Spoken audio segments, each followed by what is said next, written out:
இஸ்ரேலிய பிரதமர் நெதன்யாகு மருத்துவமனையில் அனுமதிக்கப்பட்டிருப்பதாகவும் அவருக்கு ஒரு சர்ஜரி நடத்தப்படுவதாகவும் அந்த சர்ஜரி தற்போது முடிவுற்றிருப்பதான செய்திகளும் வெளியாகி இருக்கிறது.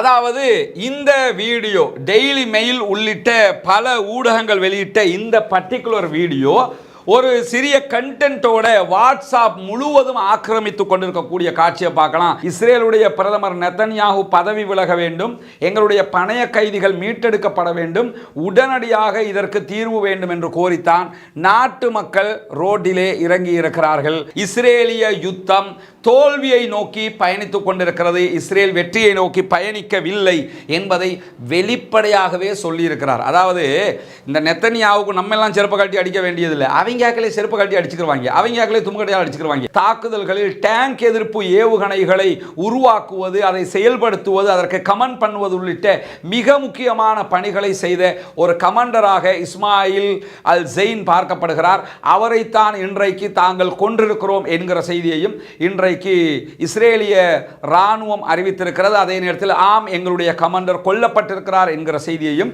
ஹிஸ்புல்லாக்கள் சொல்லி இருக்கிறார்கள்.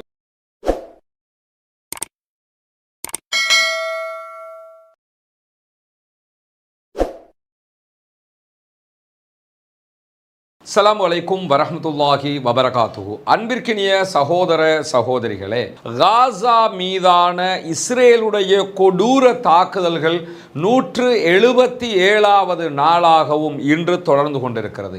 இந்நிலையில் நமக்கெல்லாம் தெரியும், இந்த வீடியோவை நீங்கள் பார்க்கிற நேரம் பெரும்பாலும் திங்கட்கிழமையாக இருக்கும். அதாவது நேற்றைய தினம் ஞாயிற்றுக்கிழமை, ஈஸ்டர் சண்டே, ஈஸ்டர் ஞாயிறு தினமாக கிறித்தவ பெருமக்களால் கொண்டாடப்படக்கூடிய ஒரு தினமாக அது இருக்கிறது.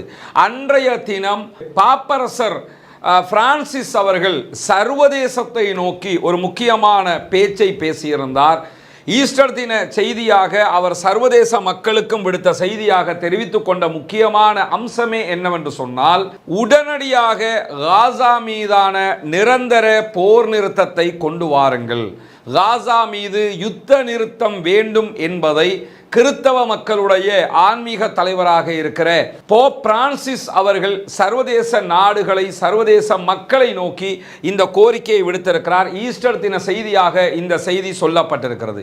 இதே நேரம் காசா உள்ளிட்ட பகுதிகளிலும் வாழக்கூடிய கிறித்தவ பெருமக்கள் இந்த ஈஸ்டர் தினத்தை கொண்டாடி கொண்டிருக்கிற அதே நேரம் ஈஸ்டரை கொண்டாடுவதற்கு கூட மக்கள் வராத நிலையில் ஒரு சிலரே அந்த கொண்டாட்டத்தில் கலந்து கொண்ட வீடியோக்களும் புகைப்படங்களும் கூட இன்றைய தினம் அல் ஜசீரா உள்ளிட்ட ஊடகங்களால் வெளியிடப்பட்டிருக்கிறது என்கிற செய்திகள் இன்றைக்கு வெளிவந்து கொண்டிருக்கக்கூடிய நேரத்தில் நமக்கெல்லாம் தெரியும், ஏதாவது ஒரு வகையில் ஒரு பேச்சுவார்த்தை நடத்தப்பட்டு ஒரு யுத்த நிறுத்தம் ஏற்படாதா என்பதை உலகத்தில் உள்ள மனிதநேயத்தை நேசிக்கக்கூடிய அத்தனை பேரும் விரும்பிக் கொண்டிருக்கிறார்கள்.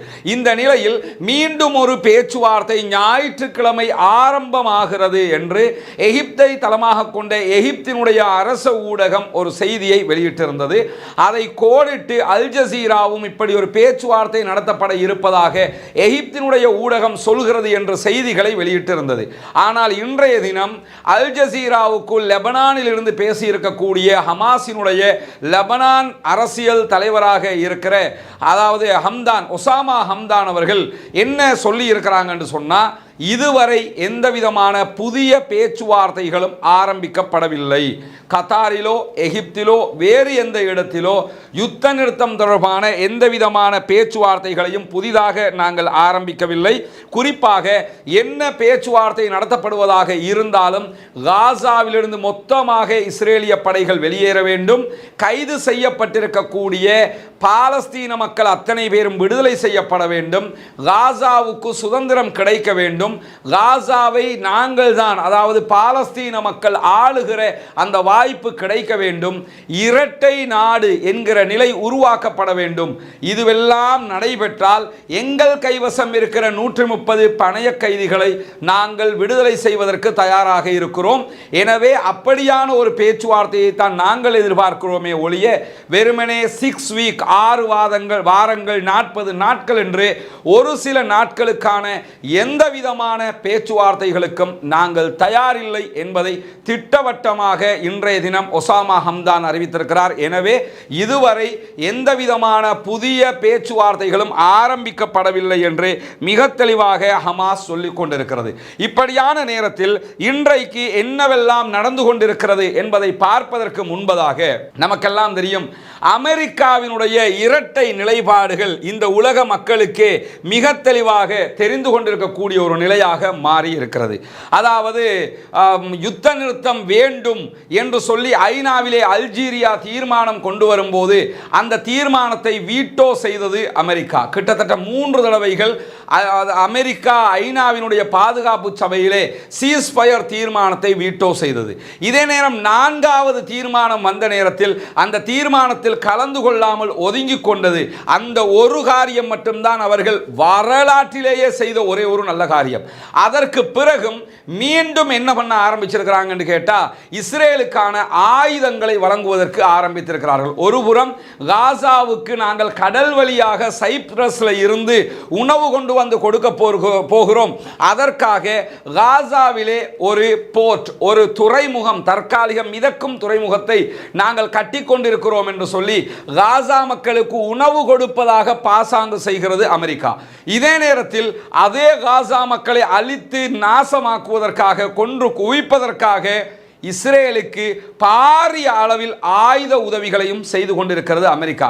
நம்ம ஊர்ல சொல்லுவாங்கல்ல, தொட்டிலையும் ஆட்டி விடுவாங்க, குழந்தையும் கிள்ளி விடுவாங்கன்னு சொல்லுவாங்க. இது அந்த பழமொழியெல்லாம் பக்கத்தில் நிறுத்த முடியாத அளவுக்கு ஒரு பக்கம் இந்த அரபு நாட்டு அடிமைகளை, அரபு நாட்டு சூனக்கி கூட்டம் இருக்குதுல்ல, இந்த அரபு நாட்டில் இருக்கக்கூடிய ஆட்சியாளர்கள்ங்கிற பேரில் அவங்க இந்த மேற்கு நாடுகளுடைய ஷூவை நக்கிக்கிட்டு இருக்கக்கூடிய ஒரு கூட்டம் இருக்கிறாங்க. இவங்களை ஏமாத்தணும்னு சொன்னால் பார்த்தீங்களா நாங்கள் போர்ட் கட்டுறோம், பார்த்தீங்களா சாப்பாடு கொடுக்க போகிறோம் அப்படிங்கிறாங்க. இன்னொரு பக்கமாக இஸ்ரேலுக்கு என்ன பண்ணுறாங்கன்னா, பயப்படாத நாங்கள் உங்களோட தான் இருக்கிறோம், இந்த ஆயுதம் போட்டு கொள்ளு, அவனை அழிச்சு நாசமாக்கு என்று சொல்லி ஆயுதங்களை அள்ளி கொடுத்து கொண்டிருக்கிறது அமெரிக்கா. இப்படி இரட்டை நிலைப்பாடுகளை ஜோ பைடனுடைய அரசாங்கம் மிக தெளிவாக பகிரங்கமாகவே செய்து கொண்டிருக்கிறது என்கிற நிலைகள் உருவாகி இருக்கிறது. குறிப்பாக அமெரிக்கா தற்போது வழங்கி இருக்கக்கூடிய ஆயுதங்களை பொறுத்தவரையில் அந்த ஆயுதங்கள் என்ன ஏதுங்கிறதெல்லாம் எனக்கு தெரியல. அதை பார்க்கும்போது ஒரு சில விஷயம் புரிஞ்சது. அதாவது ஒரு வகையான ஆயுதம் 200 பவுண்ட் 925 கிலோகிராம் பாரம் கொண்ட வெயிட் கொண்ட பாம் குண்டுகள் என்ன பண்ணியிருக்கிறாங்கன்னா 1800 குண்டுகளை வழங்கி இருக்கிறார்கள் அமெரிக்கா சார்பாக. அந்த ஒவ்வொரு குண்டும் 925 கிலோகிராம் வெயிட்டாக இருக்கும் அப்படின்னு சொல்லப்படுகிறது. அல் ஜசீரா இதை சொல்லியிருக்கிறாங்க.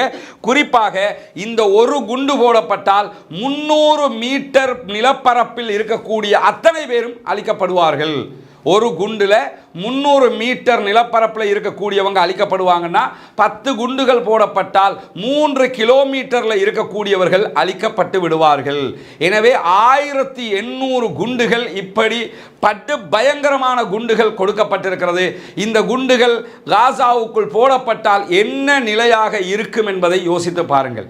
சாதாரண ஒரு நிலப்பரப்பு, ஒரு சின்ன கூட்டம், வெறும் 23 லட்சம் மக்கள் வாழ்ந்துகிட்டு இருக்கிறாங்க. 6 மாசமா அந்த மக்களை அழிக்கிறார்கள், அலைக்கழிக்கிறார்கள், கொன்று குவிக்கிறார்கள். உணவு கொடுக்கவில்லை, குடிப்பதற்கு தண்ணீர் கொடுக்கவில்லை. இதெல்லாம் வேற ஒரு நாட்டில் நடந்திருந்தால் இந்த அமெரிக்காக்காரன் என்ன பாடுபட்டிருப்பான்னு யோசிச்சு பாருங்க. வேற ஒரு நாடு இன்னொரு நாட்டுக்கு செய்திருந்தால், உக்ரைனுக்கு ரஷ்யா தாக்குதுங்கிறதுக்காக என்ன கொதிச்சுக்கிட்டு இருக்கிறாங்க. ஆனால் இவ்வளவு அநியாயத்தை செய்கிற இஸ்ரேலுக்கு மீண்டும் இவ்வளவு படுபயங்கரமான ஆயுதங்களை கொடுத்து கொண்டிருக்கிறது அமெரிக்கா. அது மட்டுமல்லாமல் அதுக்கு பிறகு என்ன பண்ணுறாங்கன்னு கேட்டால், கிட்டத்தட்ட 227 கிலோகிராம் வெயிட்டு கொண்ட குண்டுகள் 500 குண்டுகளை வழங்கி இருக்கிறார்கள். அது என்ன பாதிப்பை உண்டாக்க போகுதுங்கிற தகவல் எல்லாம் அல் ஜசீராவிலேயோ வேறு எதிலேயோ போடப்படவில்லை என்பதால் நமக்கும் அதை பற்றி சொல்கிறதுக்குரிய வாய்ப்பு கிடையாது.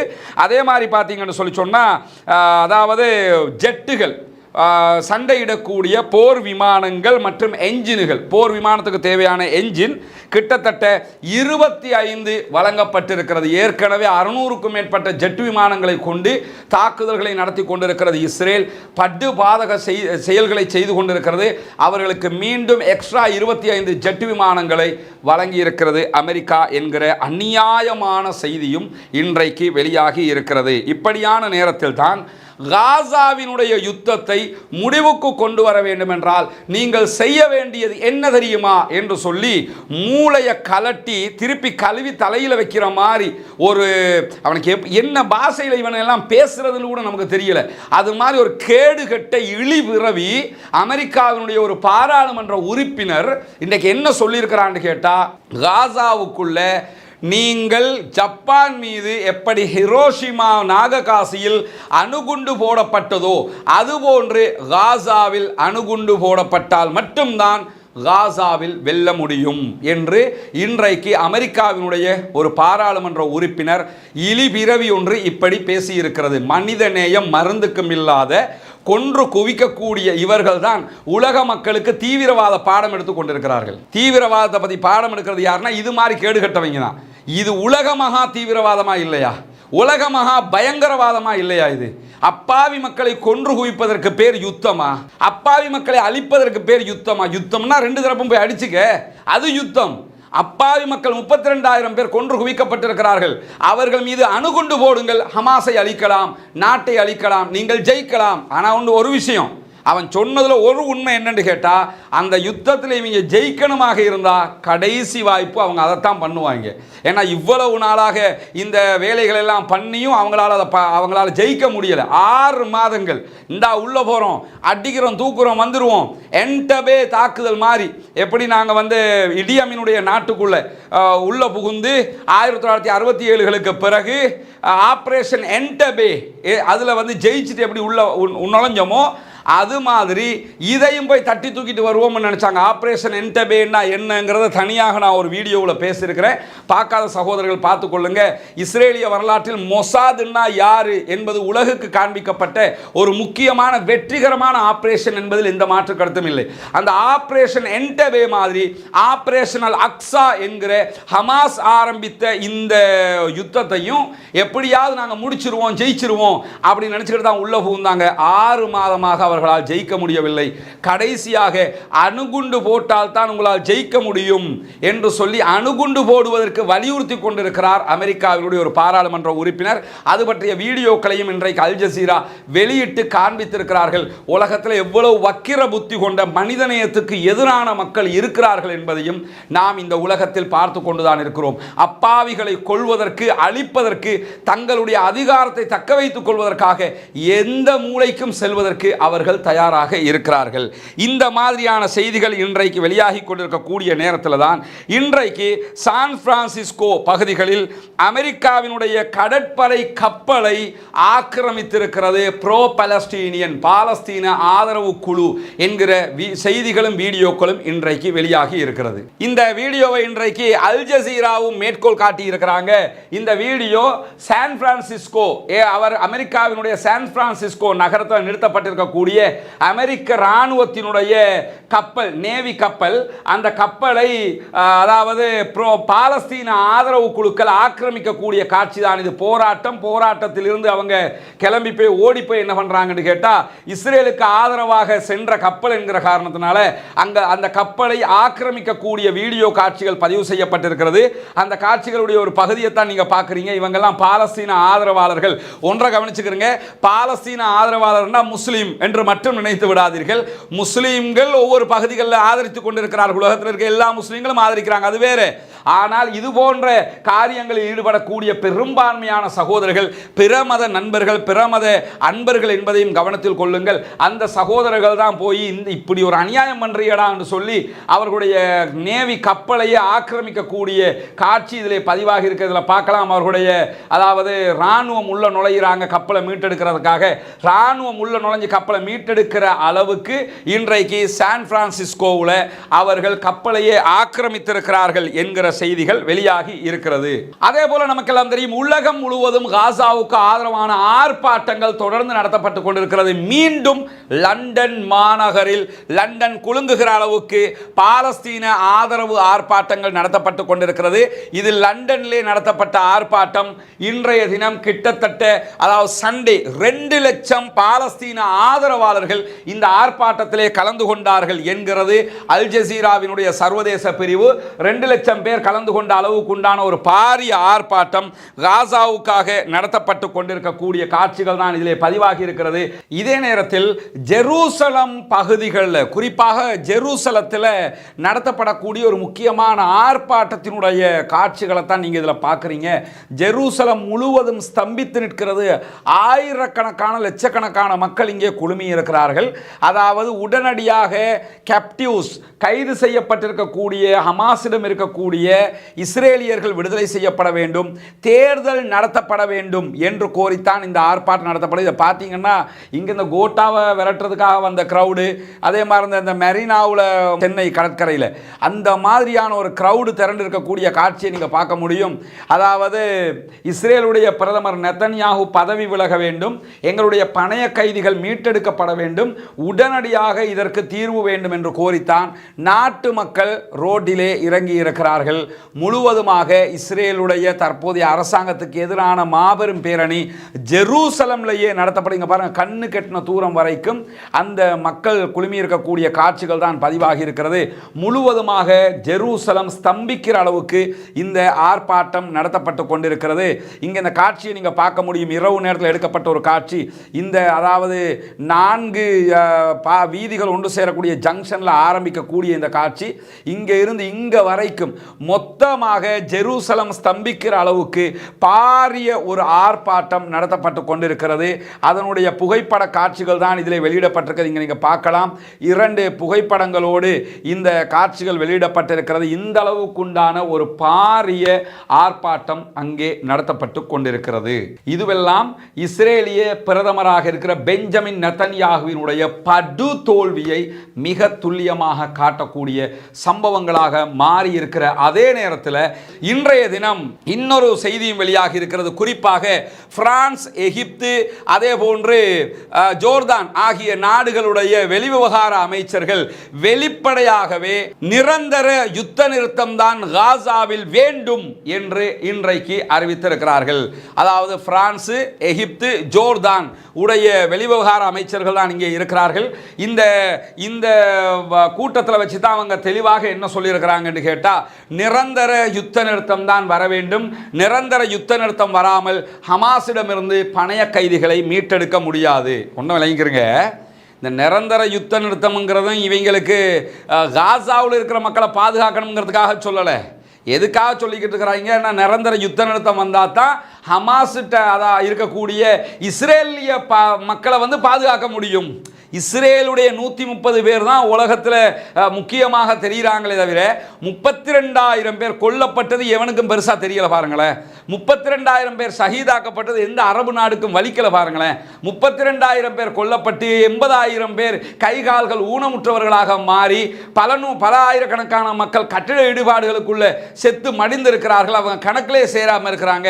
இவங்களை பற்றிய கவலைகள் எல்லாம் இவர்களுக்கு இல்லாத நிலையில் இந்த மாதிரியான நேரத்தில் கியூபாவினுடைய ஜனாதிபதியும் இன்றைய தினம் யுத்தத்தை உடனடியாக நிறுத்த வேண்டும், இஸ்ரேலுடைய ஜெனோசைட், இஸ்ரேலுடைய இன அழிப்பு நிறுத்தப்பட வேண்டும் என்கிற அழைப்பை விடுத்திருக்கிறார். அதே நேரம் காசாவினுடைய யுத்தத்தில் தோல்வியை நோக்கி இஸ்ரேல் பயணித்துக் கொண்டிருக்கிறது என்கிறார் இஸ்ரேலுடைய நியூ ஹோப் பார்ட்டி என்கிற கட்சியினுடைய தலைவர். இஸ்ரேலில் இருக்கக்கூடிய மிக பிரபலமான கட்சிகளில் ஒன்று நியூ ஹோப் பார்ட்டி.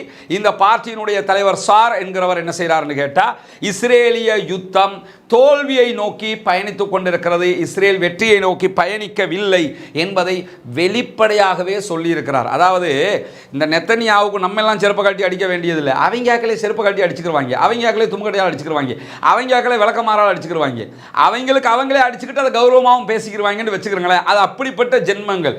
இந்த ஜியோனிஸ்டுகள் எடுத்துக்கிட்டீங்களா, அவங்க அப்படிப்பட்டவங்க தான். அந்த அடிப்படையில் அவங்களே அவனுக்கு செருப்பு கட்டி அடிச்சுக்கிட்டு இருக்கிறாங்க, அதையும் சிரிச்சு ஏற்றுக்கிடுவான். பாருங்களேன், அப்படி ஒரு கேவலமான ஒரு ஆள் இன்றைக்கு அவர்களுடைய ஆட்களே நம்ம தோத்து கொண்டுதான் இருக்கிறோம், நம்ம வெற்றியை நோக்கி போகலை என்கிற செய்திகளை சொல்லியிருக்கக்கூடிய நேரத்தில் சைப்ரஸில் இருந்து மேலும் 3 கப்பல்கள் காசாவை நோக்கி வந்து கொண்டிருக்கின்றன என்கிற செய்திகள் இன்றைக்கு வெளியாகி இருக்கிறது. இன்றைக்கு அதாவது சைப்ரஸில் இருந்து 400 டன் உணவுகளை எடுத்துக்கொண்டு ஒரு கப்பல் வருவதாக நேற்றைய தினம் நம்ம சொல்லியிருந்தோம். இன்றைக்கு 3 கப்பல்கள் அப்படி வருவதான செய்திகள் வெளியாகி இருக்கக்கூடிய நேரத்தில் தான் இன்றைய தினம் என்னவெல்லாம் காசாவில் இருக்கக்கூடிய சுதந்திர போராளிகளுக்கு மத்தியிலே நடக்கிறது என்கிற செய்திகளும் வெளியாகி இருக்கிறது. குறிப்பாக இன்றைய தினம் அதாவது அல் ஷிஃபா மருத்துவமனை வளாகத்தில் இருந்த அதாவது அல் குதுஸ் படையணியினுடைய ஒரு தளத்தை, ஆயுத தளத்தை நாங்கள் அழித்திருக்கிறோம் என்கிறது இஸ்ரேலிய பயங்கரவாத ஆயுத பிரிவு. நம்ம என்ன பார்க்கணும்னு கேட்டால், அதாவது ஷிஃபா மருத்துவமனையினுடைய வளாகத்தில் இருக்கக்கூடிய காட்சிகளை தான் நீங்கள் பார்க்குறீங்க. நாங்கள் ஷிஃபா மருத்துவமனை வளாகத்தில் இருந்த அல் குதுஸ் படையணியுடைய ஆயுத தளத்தை அளித்திருக்கிறோம் என்று அவர்கள் சொல்லுகிறார்கள். ஆனால் எந்த இடத்திலையும் ஆயுதங்கள் இருந்ததற்கான எந்த எவிடன்ஸையும் அவங்க காட்டலை. உலகத்தில் எதுக்குமே எவிடன்ஸ் காட்டினது கிடையாது. அழிச்சுப்புட்டு அவனா ஒரு காரணத்தை சொல்லிக்கொள்வான். ஆனால் இன்றைக்கு அல் ஜசீரா வெளியிட்டிருக்கக்கூடிய புகைப்படங்களில் இது தவிர இன்னும் நிறைய புகைப்படங்களையும் வீடியோக்களையும் அவர்கள் வெளியிட்டிருக்கிறார்கள். அல் ஜசீரா உள்ளிட்ட ஊடகங்களுடைய ஊடக மையத்தின் மீது அவர்கள் தாக்குதல் நடத்தி இருக்கிறார்கள். அல் ஷிஃபா மருத்துவமனை வளாகத்தில் இருந்து லைவ் டெலிகாஸ்ட் கொடுத்து கொண்டிருந்தாங்க. அந்த இடத்துல இருந்த ஊடக மையத்தின் மீது படுபயங்கரமான தாக்குதலை இஸ்ரேலிய ஆக்கிரமிப்பு பயங்கரவாத இராணுவம் நடத்தி இருக்கிறது. இதே நேரத்தில் அல் குதுஸ் படையணி உள்ளிட்ட மற்ற அத்தனை படையணிகளும் தாறுமாறான தாக்குதல்களை இஸ்ரேல் மீது நடத்தி கொண்டிருக்கிறார். ஷிஃபா மருத்துவமனை வளாகத்தில் அந்த வந்த இஸ்ரேலுடைய டேங்குகள் மீது நடத்தப்பட்ட தாக்குதலுடைய காட்சிகள் தான் காட்டப்பட்டிருக்கிறது. இது ஷிஃபா மருத்துவமனை வளாகத்தில் நடைபெற்றிருக்கக்கூடிய தாக்குதலுடைய காட்சிகள். தொடர்ச்சியாக பல மெர்காவா டேங்குகள் அந்த பகுதிகளிலே தாக்குதலுக்கு உள்ளாக்கப்பட்டு வருகிறது. பல இஸ்ரேலிய இராணுவத்தினரை நாங்கள் அழித்துக் கொண்டிருக்கிறோம் என்கிற செய்திகளையும் கஸ்ஸாம் பிரிகேடு உள்ளிட்ட அங்கிருக்கக்கூடிய அல் குதுஸ் பிரிகேட் உள்ளிட்ட பல படையணிகளும் தொடர்ந்து செய்திகளாக வெளியிட்டு வரக்கூடிய நேரத்தில் இந்த செய்திகளுக்கு இடையில ஒரு தகவலாக என்னன்னு கேட்டால், ரமலானுடைய மாதத்திலே நமக்கெல்லாம் தெரியும் பலவிதமான சமூக பணிகளையும் நாம் முன்னெடுத்து வருகிறோம். இஃப்தாருடைய நிகழ்வுகள் ஏற்பாடு செய்து வருகிறோம். சகர் உணவுக்கான ஏற்பாடுகளை செய்து கொண்டிருக்கிறோம். உலர் உணவுப் பொருட்களை வழங்குகிற காரியங்களிலும் ஈடுபட்டு வருகிறோம். இப்படி பலவிதமான உதவிகளையும் ஏழை எளிய சகோதரர்களுக்கு கொண்டு போய் சேர்க்கிற பணியை செய்து கொண்டிருக்கிறோம்.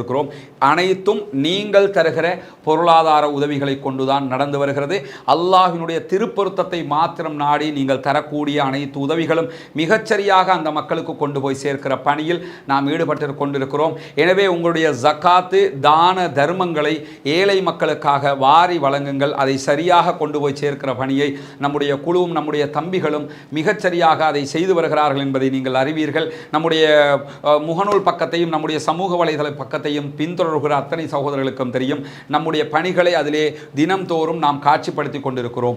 எனவே உங்களுடைய தான தர்மங்கள் ஜகாத் நிதிகளை அந்த மக்களுக்காக நீங்கள் தாராளமாக தந்துதவ முடியும். இதே நேரத்தில் ஒரு நபருக்கு 800 ரூபாய் வீதமாக அதாவது சதகாத்துல் ஃபித்ரா ரமதானுடைய ஃபித்ரா நிர்ணயிக்கப்பட்டிருக்கிறது. இந்த ஃபித்ராவினுடைய அளவுகோலை பொறுத்தவரையில் கொழும்பில் இருக்கக்கூடிய அரிசி விலையை கவனத்தில் கொண்டு நிர்ணயிக்கப்பட்டிருக்கக்கூடிய ஒரு அளவாக இருக்கிறது. வெளியூர்களில் கொஞ்சம் கூட குறைய இருக்கலாம். இந்த அடிப்படையில் தான் அதை நாம் நிர்ணயித்திருக்கிறோம். எனவே உங்களுடைய ரமலானுக்கான ஃபித்ரா தர்மங்களையும் தாராளமாக தந்து உதவ முடியும். ஏழை மக்களுக்கு அதை கொண்டு போய் சேர்க்கிற பணியை சிறப்பாக நாம் செய்து கொண்டிருக்கிறோம் இன்ஷா அல்லாஹ். எனவே முன்னால் தருகிற நம்முடைய தொலைபேசி வாட்ஸ்அப் இலக்கத்திற்கு நீங்கள் தொடர்பு கொண்டு அந்த உதவிகளையும் செய்ய முடியும் என்கிற நிலையில் இன்றைக்கு காசாவிலே நடைபெற்றிருக்கக்கூடிய மற்ற செய்திகளை நாம் தொடர்ந்து பார்ப்போம். இதே நேரத்தில் இன்றைய தினம் ஹிஸ்புல்லாக்களுடைய கமாண்டரை தாம் கொன்றிருப்பதாக தம்முடைய அதாவது விமான தாக்குதலில் ஹிஸ்புல்லாக்களின் கமாண்டர் கொல்லப்பட்டிருப்பதாக இஸ்ரேல் இன்றைக்கு அறிவித்திருக்கிறது. இந்த செய்தியை பொறுத்தவரையில் இஸ்மாயில் அல் ஜெயின் என்று சொல்லக்கூடிய ஹிஸ்புல்லாக்களின் கமாண்டர் தான் கொல்லப்பட்டிருப்பதான செய்தி வெளியாகி இருக்கிறது. ஆம், எங்களுடைய கமாண்டர் கொல்லப்பட்டிருக்கிறார் என்கிற செய்தியை ஹிஸ்புல்லாக்களும் இன்றைக்கு ஒப்புக்கொண்டு அறிவித்திருக்கிறார்கள்.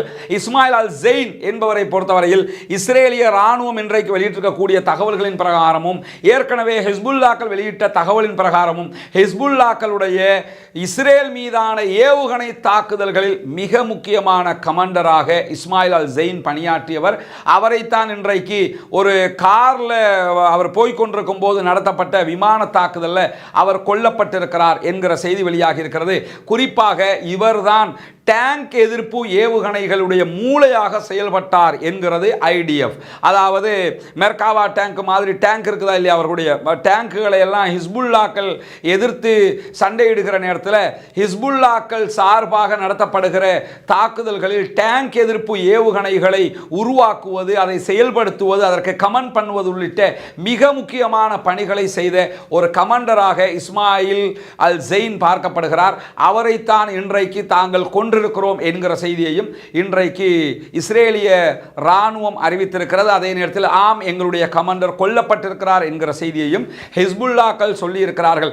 அதை தொடர்ந்து இன்றைக்கு தங்களுடைய கமாண்டர் கொல்லப்பட்ட செய்தியை உறுதிப்படுத்தியதற்கு பிறகு ஹிஸ்புல்லாக்கள் தொடர்ந்து படுபயங்கரமான தாக்குதல்களை இஸ்ரேல் மீது நடத்தி கொண்டிருக்கிறார்கள். குறிப்பாக இஸ்ரேலுடைய நார்த் இஸ்ரேலுடைய வடக்கு பகுதிகளில் கடுமையான ஏவுகணை தாக்குதல்கள் நடத்தப்படுகிறது. நார்த் பகுதிகளில் சைரன் ஒலி எழுப்பப்பட்டுக் கொண்டிருக்கிறது என்கிற செய்திகள் வெளியாகி இருக்கிறது. அல் மனாரா தளம் மீது ஏவுகணை தாக்குதல்களை இஸ்ரேல் மீது ஹிஸ்புல்லாக்கள் நடத்தி கொண்டிருக்கிறார்கள். அதே போன்று இஸ்ரேலுடைய மிக முக்கியமான உளவு பார்க்கும் தளமாக இருக்கிற அல் ஜார்தா தளம், இந்த அல் ஜார்தா படை முகாம் மீது ஏற்கனவே பலமுறை ஹிஸ்புல்லாக்கள் தாக்குதல் நடத்தி இருக்கிறார்கள். அவர்களுடைய உளவு சாதனங்களை எல்லாம் அழித்து ஒழித்திருந்தார்கள். குறிப்பாக ஈராக், ஈரான், லெபனான், சிரியா உள்ளிட்ட பல நாடுகளை கண்காணிக்கக்கூடிய உளவு மையமாக இந்த ஜார்தா தளம் செயல்பட்டு வருகிறது. இந்த தளத்தின் மீது படுபயங்கரமான தாக்குதல்களை இன்றைக்கு அவர்கள் நடத்தியிருக்கிறார்கள். ஒரே நேரத்தில் 7 அட்டாக்குகள் செய்யப்பட்டிருக்கக்கூடிய காட்சிகளும் வெளியாகி இருக்கிறது. 7 ஏவுகணை தாக்குதல்கள் ஜார்தா தளம் மீது நடத்தப்பட்டிருக்கிறது. அதே போன்று இஸ்ரேலுடைய ஆக்கிரமிக்கப்பட்ட லெபனான் பகுதியாக இருக்கிற ஷைபா ஃபார்ம்ஸ் ஏரியா மீதும் மிக கடுமையான தாக்குதல்களை இன்றைக்கு ஹிஸ்புல்லாக்கள் நடத்தி கொண்டிருக்கிறார்கள். தங்களுடைய கமாண்டருடைய இழப்புக்கு பழிதீர்க்கும் விதமாக, தங்களுடைய கமாண்டருடைய இழப்புக்கு பின்னால் அவர்கள் கடும் வெறியாட்டத்தோடு இந்த தாக்குதல்களை நடத்துகிறார்கள். அது சம்பந்தப்பட்ட செய்திகளை லெபனானுடைய ஊடகங்களும் வெளியிட்டுக் கொண்டிருக்கிறது. அல் ஜசீராவும் தொடர்ந்து வெளியிட்டுக் கொண்டிருக்கிறது. இது பற்றிய மேலதிக தகவல்களை நாம் நாளை பார்க்க முடியும். என்ன விதமான தாக்குதல்கள் இஸ்ரேல் மீது ஹிஸ்புல்லாக்கள் நடத்துகிறார்கள் என்று இன்றைய தினம் வெளியான இன்னொரு செய்தியும் இருக்கிறது. அதாவது இஸ்ரேலிய பிரதமர் நெதன்யாகு மருத்துவமனையில் அனுமதிக்கப்பட்டிருப்பதாகவும் அவருக்கு ஒரு சர்ஜரி நடத்தப்படுவதாகவும் அந்த சர்ஜரி தற்போது முடிவுற்றிருப்பதான செய்திகளும் வெளியாகி இருக்கிறது. அவர் என்ன ப்ராப்ளத்துக்கு அவருக்கு சர்ஜரி பண்ணுறாங்கன்னு தெரியலை. உடம்புல சர்ஜரியா மூளையில் சர்ஜரியான்னு தெரியலை. ஆனால் சர்ஜரி ஒன்று பண்ணிக்கிட்டு இருக்கிறாங்க. சர்ஜரி முடிவுற்றிருக்கிறது என்கிற செய்திகளும் வெளியாகி இருக்கிறது. ஏன்னு கேட்டால் இந்த புகைப்படம் நாளைக்கு இதை வேறொரு செய்தியோட பரவிடக்கூடாதுங்கிறதுக்காக அவருக்கு சர்ஜரி நடத்தப்பட்டிருப்பது உண்மை.